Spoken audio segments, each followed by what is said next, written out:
Breaking news biaba, a very, very sad news. Former First Lady Nana Konadu Agyeman Rawlings, who is highly respected when it comes to matters of politics in Ghana and other influential issues. Yenimu Kasei wa passing away.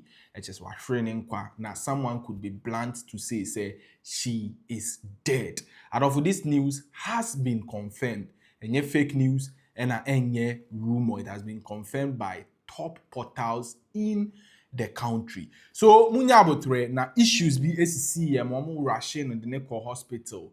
Yensa aka update no as reported by Ghana Web.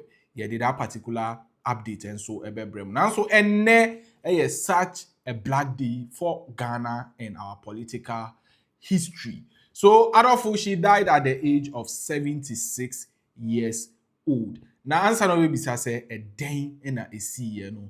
This was the news filed by Ghana Web right before say a few minutes later update on portal so say she has passed away. So I'm say former First Lady Nana Konadu Agyeman Rawlings hospitalized at Ridge Hospital. Now report say former First Lady of Ghana Nana Konadu Agyeman Rawlings has reportedly been admitted to the Ridge Hospital in Accra, where she's receiving medical treatment following a prolonged illness. According to reports, Agyeman Rawlings has been unwell for some time and is currently under close medical supervision. Details regarding her condition remain unclear, as both her family and hospital authorities have yet to issue an official statement on her health status. Nana Konadu Agyeman Rawlings, wife of the late former President Jerry John Rawlings, served as Ghana's First Lady from 1981 to 2001. So, as you rightfully heard, Ghana Web reported said, "Nani home fan omu rasheno at the Ridge Hospital." She said, for some time now, no, she hasn't been feeling well. Now, a honum, and according to the report, or passing away at the age 76 years. Adolfo, so this is such a bad news for Ghana. Ebe monitor any update ye de bebremo. Now so nim the see here on Jerry John Rawlings as well, the former president, the husband. Adolfo, and also on November 12, 2020, Corona no MHS Russian and then call a Kolebuno or passing away in January. And that was the subsequent year, January 2021. And no fair. So this is such a big blow to the history of Ghana. And so to remember her, whatsoever news are surrounded, some good things she had, a memorable life that she had.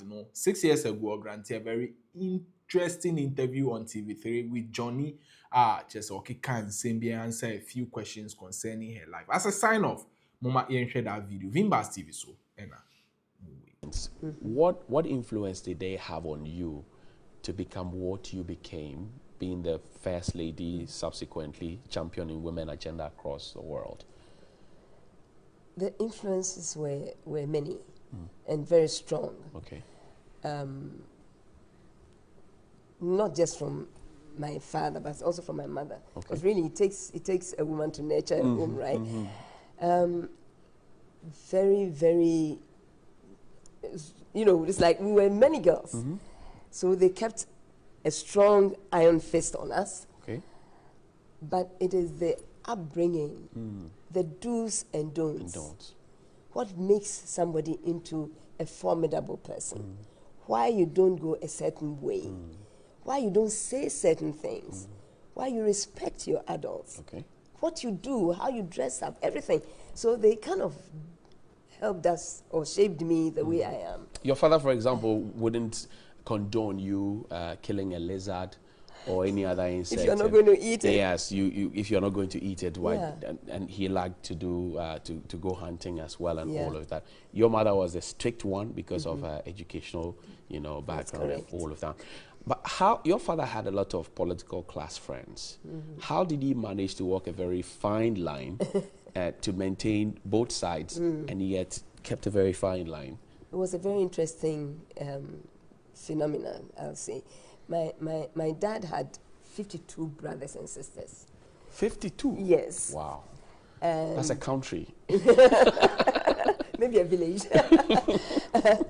And so some of them were CPP, some were UP, some were not into anything. Okay. My father was the oldest of the lot. Okay. He was the eldest. Okay. So he kept a very, very unbiased position where he could solve the problems for all sides. Okay. So if any of them had a problem, they would come and report to him immediately. And he would say, Siabutre, let's call the other party. Okay. Just exercise restraint and patience. Let's call the other party. Let's sit down. Okay. We'll eat lunch afterwards. And then when they come and they are talking, he calls us to take notes. We should write down what everybody is saying. Okay. So we can then hand it over to him when the discussions are over. So that in itself helped me to learn to appreciate people's viewpoints. Okay. And I think sometimes when you have a partisan situation, and you can see clearly that the other person in the other party is not doing what they are saying he's doing, the person hasn't done it. Right. And I speak out. They're like, oh, you are supporting them. No, but that was the truth. Okay. If it's the truth, it's the truth. But why have we become that? I don't understand it. Because I think that when something is right, it should be right. What's wrong? It's wrong. It doesn't matter where you stand on these issues. 152, that's at my next page. It's about bracing for a turn. I see that in 1961, by age 12, you were in Achimota School. But before that, you had very interesting times in your primary school where you were shaved together with your siblings for having lice in your hair. Yeah. And then at some point, you realized that you were the only children wearing shoes and socks. So you had to tell your father you wanted to wear to school, and then you tossed the socks out. Yeah. And then nobody stole the shoes and socks. Nobody stole them? No. Even though they were hanging out? No, we used to just throw them in the bush. A few years after he leaves, we just take everything off, and then we walk to the school, and then come back in the evening, dirty feet, of course, put them on, and get back home. You must have enjoyed yourself back then. It was good. They called you lady at home. Why did they call you lady at home? Well, according to the history, since I wasn't old enough to know, according to my mom, who is late now, I just used to display ladylike, ways of doing things. I wanted to sit in a certain way. I wanted to drink my tea in a certain way. Okay. Yeah, so, and I think it made me a little freer by being a lady. Okay. I didn't get any beatings from my brother. Oh, okay. Yeah. Your brother used to beat all of them. Okay. Yeah. And I was like, no, I'm a lady, I don't fight. But they used to fight, huh? Okay. It wasn't just he beating. They used to really fight. But I always said, no, I'm a lady, I don't fight. I don't fight. No, I don't. When you became firstly, did those thoughts flash through your mind? Not really. It didn't flash through your mind. Not at all. But let's talk about the educational system. You went to Achimota, subsequently KNUST, even though your hopes to school outside was dashed by your uncle and all of that. What do you make of the educational system now? You went through it. What do you make of it now? This is a personal view. Right. My personal view is that if we look at some of the countries that have really made it, the Nordic countries, Germany, Switzerland, there's a lot of emphasis on hands-on apprentissage. Right. So even as we do the book work, if we can all learn a trade, something, unless we're so academic that we just go through, because there are some who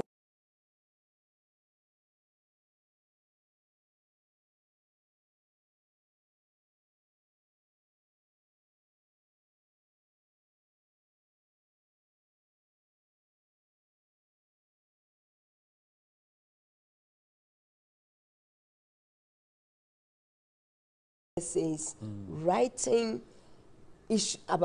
answers properly into objective questions and answers. Okay. Because you can't get, I have university graduates coming to me that they're looking for a job. When I start talking to them, they can't speak properly. I'm sorry if I sound... They are not able to articulate whatever they want to say. And I think that the reason why people are becoming less articulate is because they don't read. Wow. And if you don't read, you don't improve your vocabulary, your diction, to articulate your sentences, and so on. So we should move away from objective questions and answers and go back to basics. Let the person read the book, give them questions, and let them answer it. Let them read. If they don't read, and you give them A, B, and C, yes, no, I don't know, I don't even know how they do it anymore. You know, where they take. D, and E. Yes, and you take. Somebody decides that, oh, I have questions, I want to give it to this person. You take A on this, take B on this. So they pass all their exams, but they can hardly speak. I think we should move away from objective questions and answers. But there's also free SHS. That's good. That's good. It's good because I mean, when I got into trouble for this, you're supposed to be talking about my book. Yes. I'm talking about it in relation to education because your education seems to have been very formidable back in the day, A-levels, O-levels, you know, going to tech and all of that. So I'm just trying to make reference to that. I'll grant you that. Yes, you are throwing it in, but I'll grant Thank you very much, Mommy. You know, I think that when in 2012 I heard of the free SHS. Right. I ran with it. Why did I do that? When I said, you understand what I said? Right. Yeah. Why did I do that? I mean, I was listening to those who were saying it's impossible. And I said, no, it is possible. If you've got children in secondary schools here, Amina, no, Zane, Ya, Amina, and you see how much you pay for secondary, the government takes the chunk of it anyway. What we pay is so minimal. Right. It is. For Wesley Girls, for Achimota School. So I started asking myself, because when they gave me the bill, I went back to the headmistress in Wesley Girls and I said, I think they've made a mistake on my bill. Okay. And she looked at it and she said, no, Nana, there's no mistake. I said, you mean this is all I pay for the 2 children? And she said, yeah. I said, oh, that's what, you know that the government pays most of, you know, the only thing that you may pay are the parent-teacher thing, the PTA, and then a few other things, maybe some sporting stuff, and then other stuff. Vimbaz TV.